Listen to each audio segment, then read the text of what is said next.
Good evening, and we're going to talk tonight about more evidence that the rapture happens before the tribulation.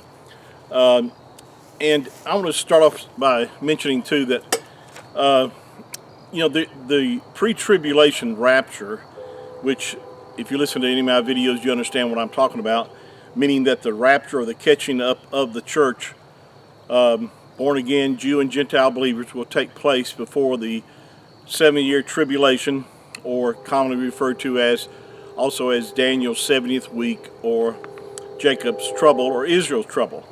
And this is not a theory.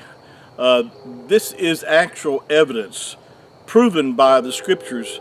If you take the scriptures literally and read them as they are intended to be read, there is no other conclusion but to come to is that the true believers will escape the judgment that's going to come upon the earth.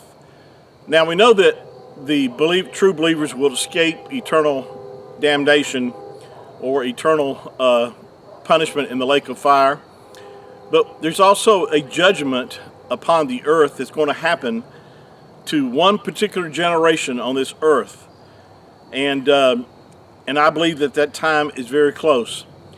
But I believe also the scripture is very clear that we have not been appointed to wrath or to Yahuwah's wrath, but we've been appointed to deliverance or salvation. As I mentioned in many of my other videos, you never see the righteous being judged with the ungodly. We are, if you are truly born again, as I've shared with you many times, you are righteous.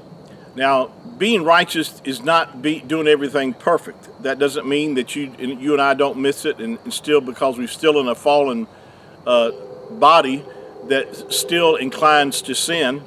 And as long as you're still in this fallen body, you and I are going to be subject to sin. But as far as the way that the Creator, Yahuwah, the way He sees you and I, is that He sees us holy and perfected before Him without sin. Paul made reference to the fact is in Ephesians chapter 4, verse 24, he said, "And you put on the new man, which after Yahuwah is created in righteousness, in true holiness," or set apartness. He said, you put on the new man. There is a new man on the inside. 2 Corinthians chapter 5, verse 17, "Therefore, if any man be in Messiah, he is a new creature." Notice that he's a new creation already.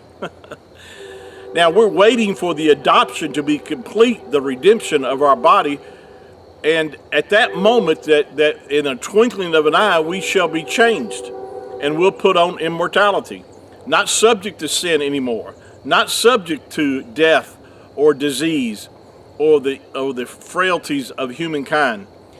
We will be as He is. The scripture says that when He shall appear, of course that's talking about the rapture, talking about Messiah, when He appears, we shall be like Him, for we shall see Him as He is. And every man that has this hope in Him purifies himself, even as He is pure. Just the fact is that you and I know that the rapture could happen any moment is a purifying effect upon us. In other words, we want to live separate from the world. We don't want to be caught up in the things of the world, because we want to have confidence and not be ashamed at Him before His coming. Now there's a reference of that in 1 John. It talks about that we would not be ashamed.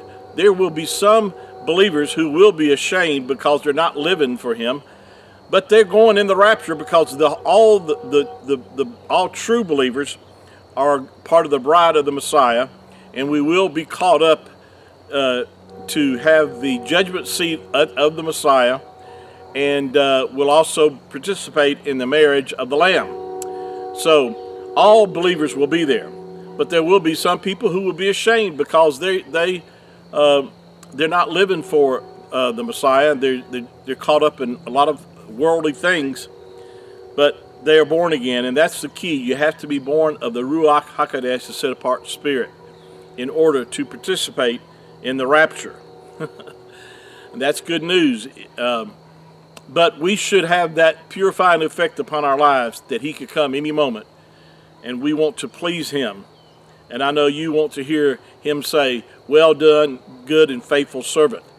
And so I'm not going to have time to read my notes that I want to get into.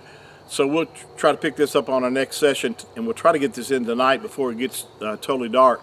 So please listen in, and thank you so much for your encouragement. And please, again, share my videos with anyone that would have ears to hear and that wants to know the truth about the rapture, because we're living in the time frame that these words about the rapture are so important for us today because of the terrible things that are going on in the earth today. And I believe that we're the generation that all these scriptures talking about, that the message of the rapture is comfort to the church. And may these words bring comfort to you tonight. And knowing that our redemption is drawing near. Until next time, shalom.